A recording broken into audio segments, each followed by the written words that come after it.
जंगल में सक्रिय पढ़ाई। रवि और उसकी मित्र माया एक शोध परियोजना के लिए घने जंगल में गए थे। उनका उद्देश्य वहां की वनस्पतियों और जीव जंतुओं का अध्ययन करना था, लेकिन माया का पढ़ाई का तरीका अलग था। वह सिर्फ किताबों में पढ़कर मानने के बजाय हर चीज को गहराई से समझने की कोशिश करती थी। जंगल में प्रवेश करते ही उन्होंने कई अजीबोगरीब पौधे और जीव देखे। रवि ने अपनी नोटबुक खोली और लिखना शुरू कर दिया, लेकिन माया ने उसे रोक दिया।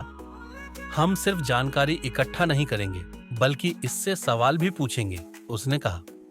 जैसे? रवि ने पूछा। माया ने पास की एक बेल की ओर इशारा किया, जिसकी जड़ें हवा में लटकी हुई थीं। यह बेल जमीन से पोषण कैसे लेती होगी, उसने सोचा।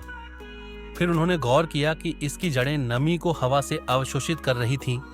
माया ने कहा, अगर हम इसे सिर्फ पढ़ लेते तो हम इसे महसूस नहीं कर पाते। आगे बढ़ते हुए उन्होंने एक पेड़ पर छड़ी चींटियों की कतार देखी।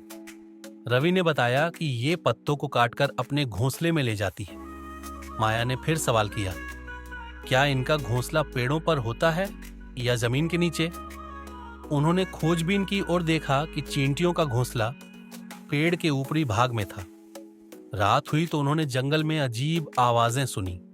रवि थोड़ा डर गया, लेकिन माया ने सुझाव दिया कि वे समझें कि ये आवाजें किसकी हैं। उन्होंने ध्यान दिया कि कुछ आवाजें उल्लू की थीं, जबकि कुछ किसी छोटे जानवर की। इससे उन्हें पता चला कि जंगल की हर आवाज का कोई न कोई कारण होता है। अगले दिन जब वे वापस लौटने लगे तो रवि को एहसास हुआ कि वह केवल पढ़ाई नहीं कर रहा था, बल्कि वास्तव में ज्ञान को अनुभव कर रहा था। माया की सीख थी, सिर्फ पढ़ो मत, बल्कि सवाल पूछो, सोचो और गहराई से समझो। हम जब भी कुछ नया सीखते हैं तो उसे सिर्फ याद करने के बजाय गहराई से समझना जरूरी होता है। जंगल में किया गया यह अनुभव दिखाता है कि सीखने का सही तरीका वही है जिसमें हम खुद सवाल पूछें, अवलोकन करें और चर्चा करें। और ऐसे ही रोमांचक जानकारी के लिए हमारे पेज को लाइक, शेयर और सब्सक्राइब करना ना भूलिएगा।